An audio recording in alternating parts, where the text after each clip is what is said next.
Greetings from Southern Yankee Homestead. If this is your first time, welcome. If you're a returning viewer, welcome back. Today we got a different project of sorts in here. Sorry I haven't got the lights out yet. I literally just backed it in and it's a black vehicle, so yeah. This is actually my sister's Jeep. This is going to be on the channel a couple times. We're going to do a series on this one. The series is going to be Project Cheap Jeep. Yes, you heard that right. This is, in fact, a 2010 Wrangler Rubicon two-door. It presently has 47,141 miles. And in case you're wondering, this is 2021. This is just before Christmas 2021. This Jeep was manufactured in February of 2010. So that means that this vehicle is coming up on 12 years old. And the reason we're calling it Cheap Jeep is because she got this for $7,500. Yes, $7,500 for a 2010 Rubicon with 47,000 original miles. Also came with this nice bumper from JCR. Lights there. Has the steel fenders, JCR rock sliders, steel rear fenders, steel quarters.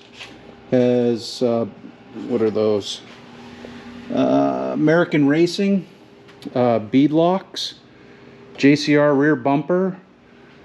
Yeah, 37 1250 tires. Has a rock crawler suspension kit on it with Fox 2.0 shocks, aluminum inner fender wells, and I do believe it has been re-geared. Has an ARB snorkel and a stock 3.8 motor. Now, one of the things that we do need to do to it, it needs some work. What kind of work? Well, in this episode, we're going to be putting all that in there. We need to go ahead and clean out all the extra parts that are in it, as well as we need to get it street legal-ish. She's hard to start right now. I'm 90% sure it's because it's got a quarter a tank of fuel. It's 3 years old. The fuel is probably not that good at this point.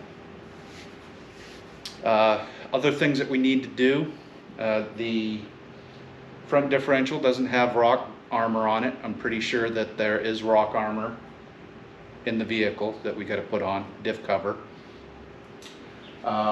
Needs tail lights, gas door. Big one is exhaust. The goal for this episode is to do all the servicing and also get the get it inspected. Before I get it inspected, we're going to get all the lights working, get everything all cleaned up, and get the stuff cleaned out of it. But before we do that, we have one more important thing that has to happen first.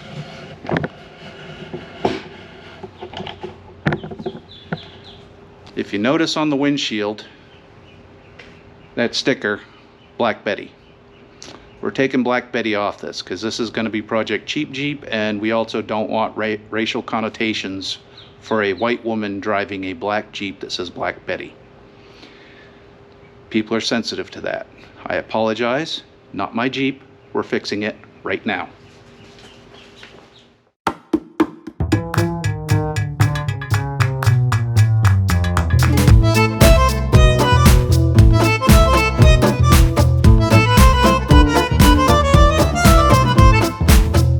Let's go ahead and get this thing cleaned out and reorganized.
let's just see what's on the table.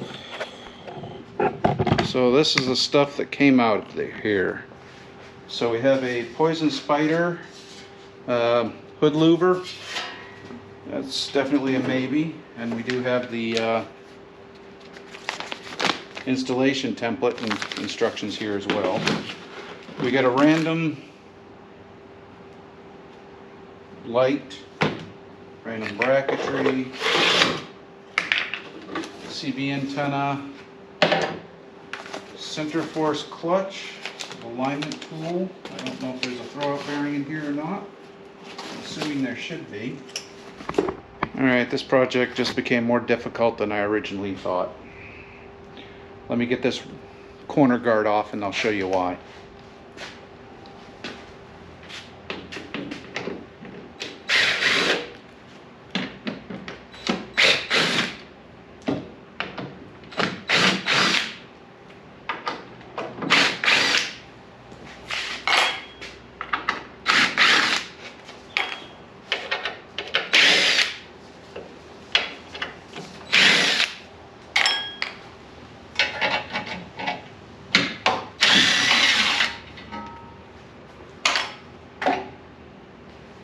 Well, at least he used anti-seize.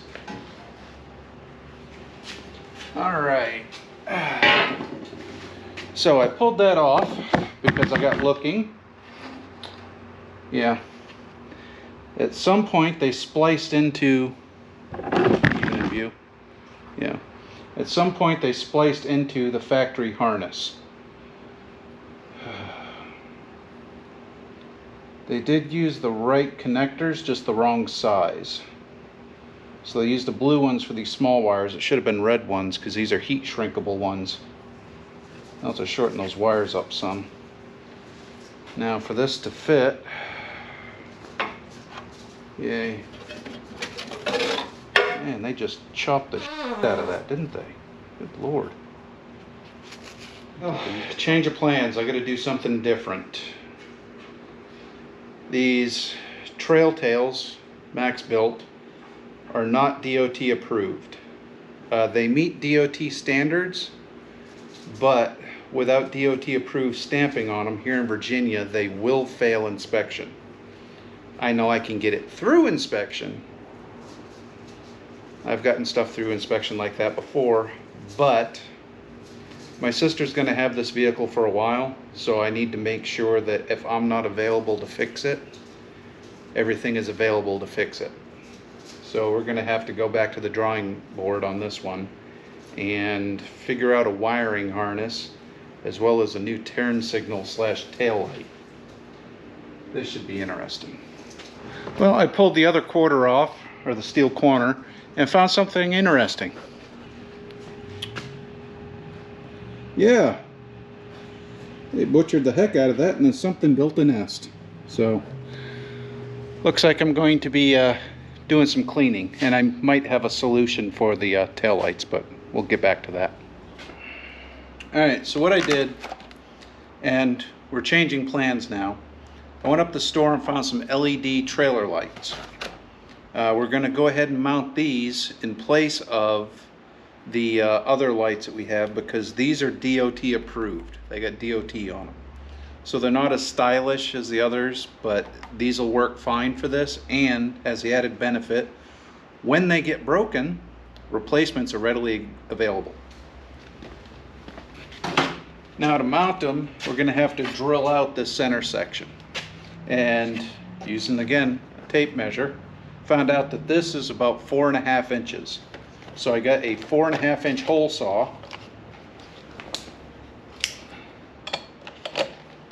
Hopefully we don't need 4 1/8 or something like that, but this will at least get us in the ballpark.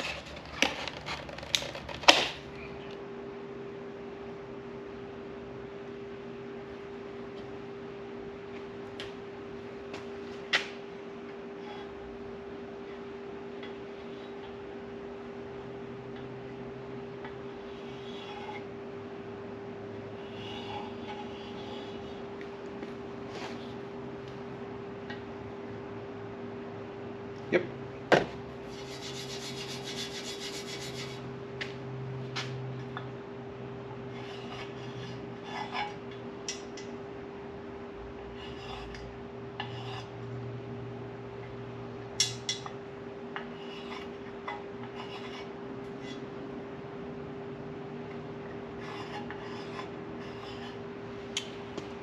So what I did there, I took a piece of soapstone that's used for marking metal, and I took the ring for the lights, and this is 5 1/4 inches. So half of this would be 2 5/8. I then took my tape measure and went to 2 5/8. Once I had that, it was just a matter of going into the corners in a couple different points, and it pinpoints the exact center of this.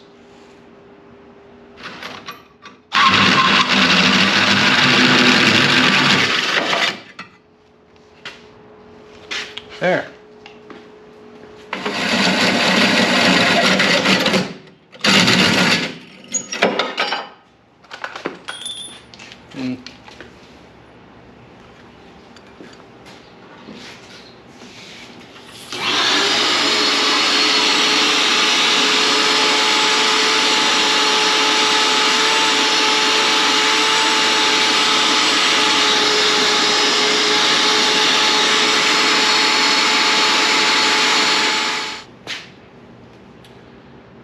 Now I got to figure out the wiring. Okay. For the wiring, we are going to go simpler with it. So since we have the original tail lights, we're going to go ahead and use the original wiring harness. If I can figure out how to get this dang thing unplugged. There we go.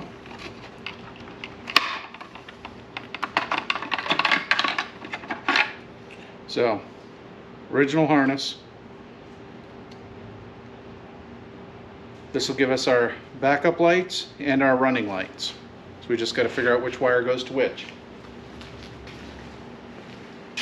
These lights are ultra simple. They just come with 3 wires. You got 2 positives and your ground. Anyhow, so what we're going to do is we're going to, I think it was this bulb. I'll figure it out again. Looks like the black is the ground, so we'll probably reuse the ground. And then for whichever one is the turn signal, because there's 2 other wires on this one, we'll use that on these 2 wires. And as far as the backup lights,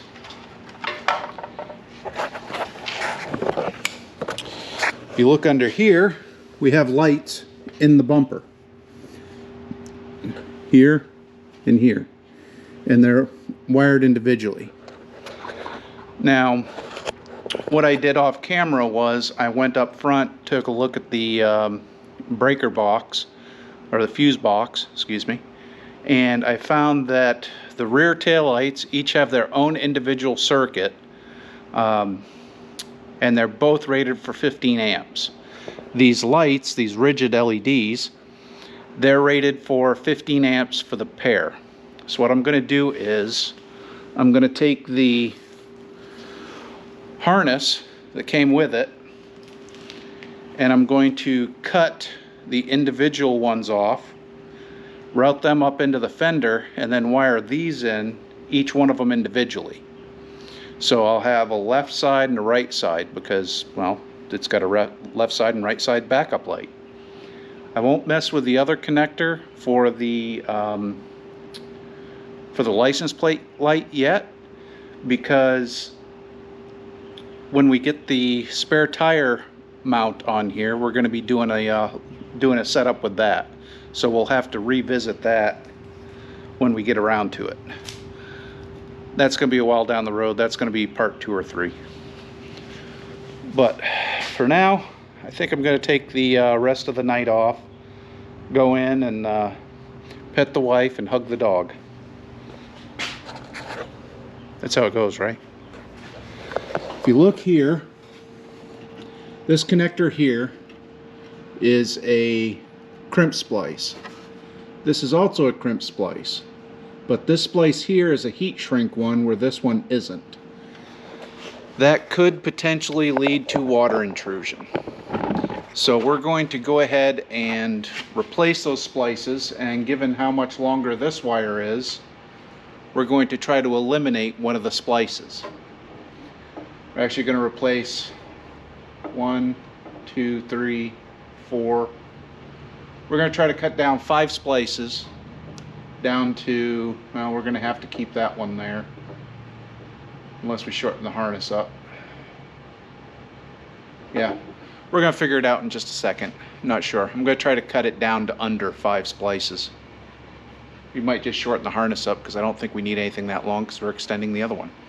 Anyhow, normally I'd use this to heat shrink them, but I'm going to try the heat gun this time because if you can see right here where my finger is, that's the fuel filler.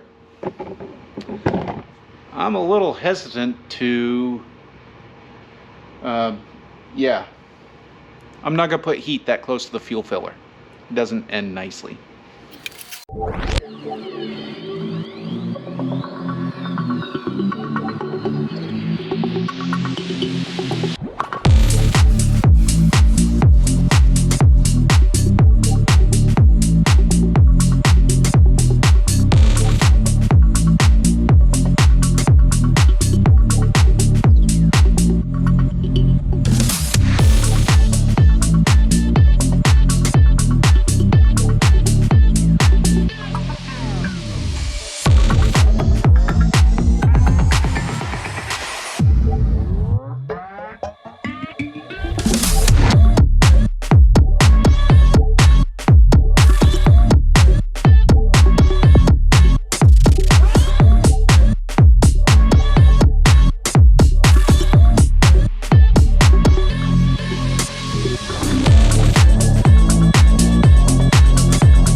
Hopefully that focuses and you can see the little bubbles of stuff that came out of there. This was a different style, but it's still the heat shrink one. Those little bubbles that come out, basically it melts a plastic around it, completely sealing it. So this should be completely waterproof forever. At least I'm hoping. Flashers. Flashers.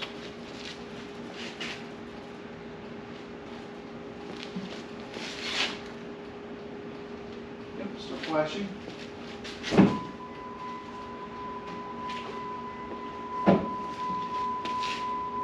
Okay. And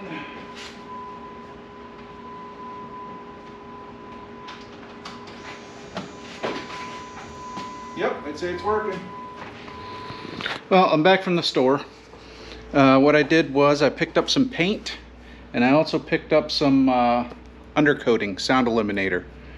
The reason I did this is because if you look at these panels, you can see right here it was rubbing.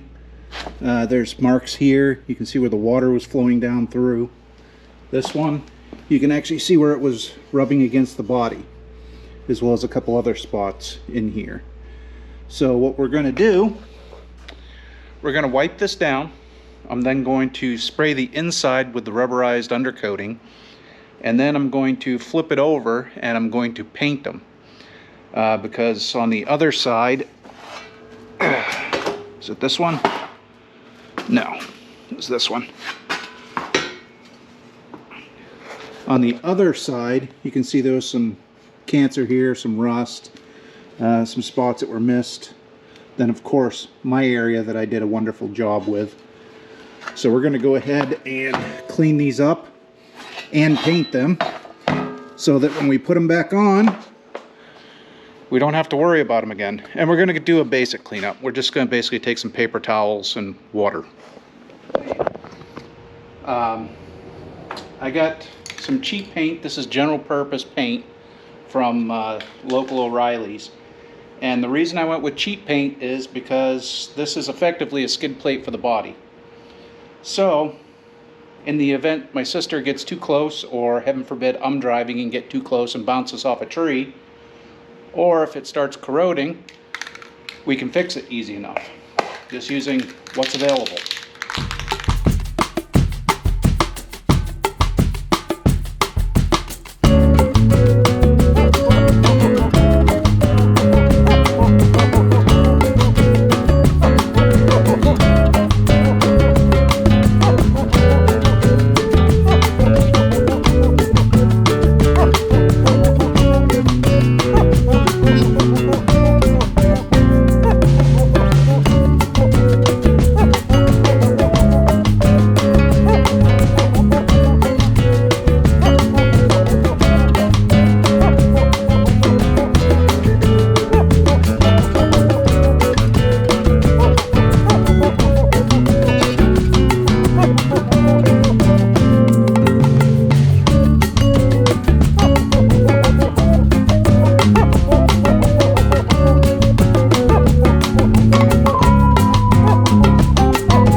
Alright, finally got them. They were a royal pain in the butt to get in there, but they're in there. And they should be pretty secure and shouldn't have to worry about them for quite a while. Alright, it's the next day. I was having issues with the camera. For whatever reason, the battery is at 50%, but it was saying low battery. Anyhow, before I went in last night, I didn't get much more done, but I did replace the battery terminal. I didn't mention it before. I got the other battery terminal over there. I'll show you what it looks like. And what I did, I kept the factory ends. I just replaced this and then anchored it using a basically a bolt down splice that always sucked, but it worked good for this instance. The reason I did that is because this is the original battery terminal. I damaged it a little getting the screw off. Sits on there like this, but it was already broken. Sits on there like this, and this was pretty much how it was. I did do a little bit further damage trying to get the nut off because it was rusted on there, but yeah, it was being held in with a drywall screw. Other than that, you go over here, you can see we've moved on to the next portion. Well, you might be able to see that light's pretty bright. So what I've done is I've removed this brackets that hold, well, not the brackets, I've removed the clamps that hold the exhaust on. If you notice, this one here is punched through the insulation into the floorboards. So that explains what that vibration was. Basically, this entire exhaust has shifted. Let me go around to the back out of the light real quick.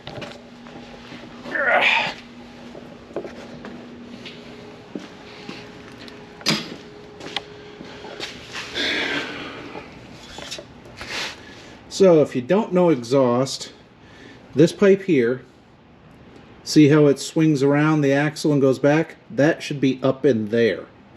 All of this has come loose and come out.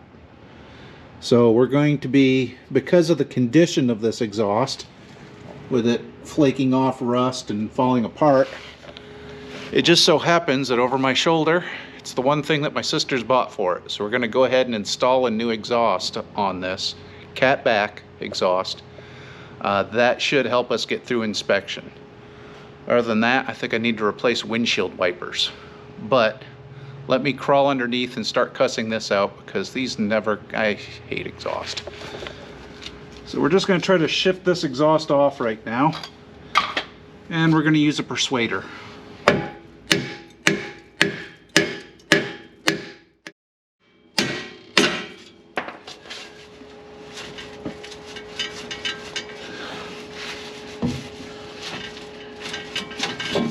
There we go.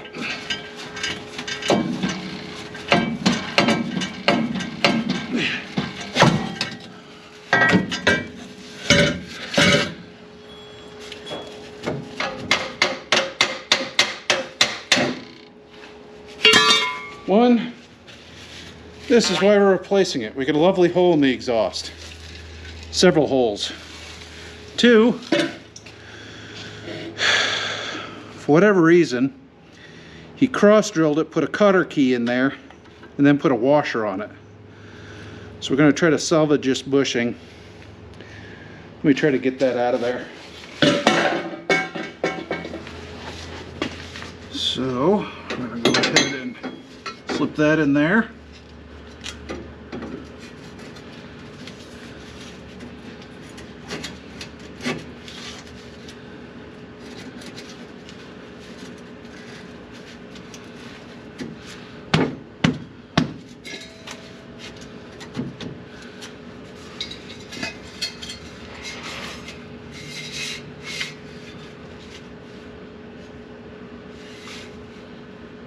Because it doesn't really matter which way it goes.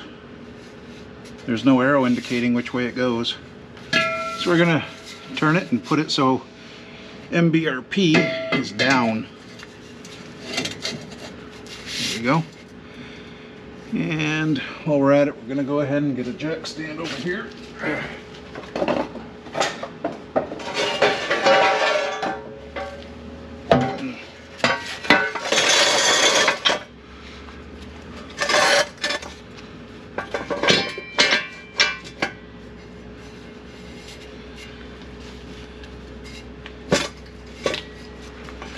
So this is a universal kit for a JK or a TJ or JKU or a two-door JK. It says to cut 20.5 inches off.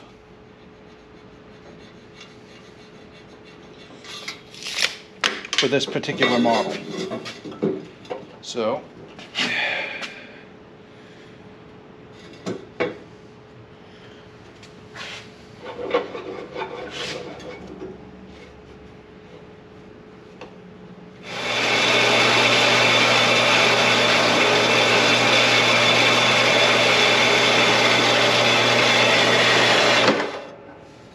there we go.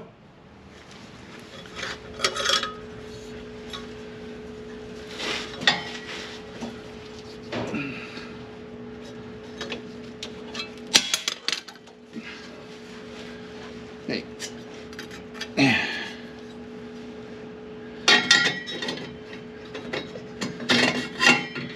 That's better.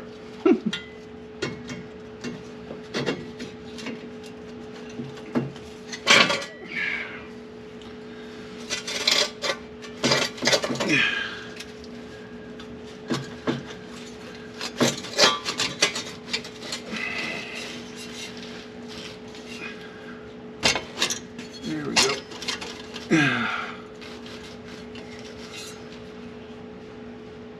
Yep, we're fully seated.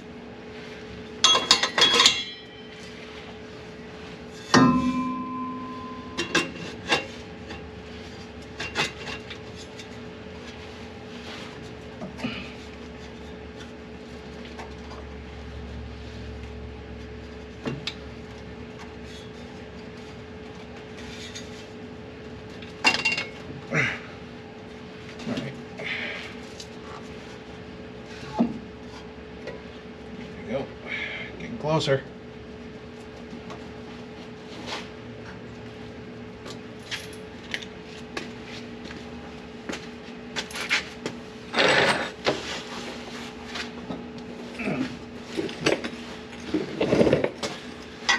Now then, I turn the bracket up, and yes, I know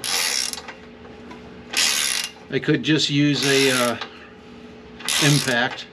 Actually have an electric impact that would work great for this.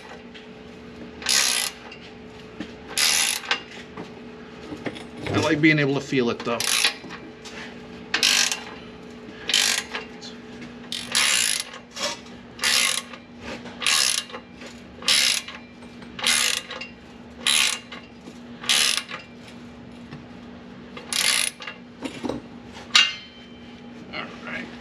So at this point, I got to put the plates on it, and I'm not going to do that because, well, or I'm not going to cover that because, well, it's going to be pretty simple. I did pick up a winch mount license plate bracket because we do have front plates here in Virginia.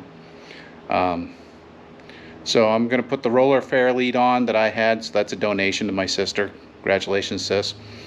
And then I'm going to zip tie the back plate on. I'm zip tying the plate on because it's going to be temporary. This is just to get through inspection and until her, what do you call it? Until her spare tire carrier gets in.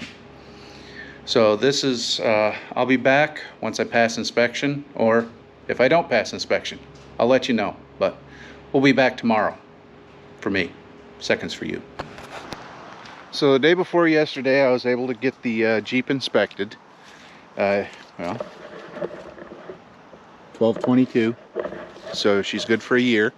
I unfortunately didn't film this intro yesterday because we were getting everything ready to have our Christmas Eve get together. And this is Christmas Day, so we'll open presents, getting ready to do the live stream here in a little bit, and I gotta have an outro or else I can't send this video out. But I know I didn't cover everything I initially said in this video. I was going to get to servicing and whatnot, but that will be coming. That'll be the video after this one. So hope you enjoyed this video. Please like, comment, and subscribe, and we'll see you in the next one. Bye.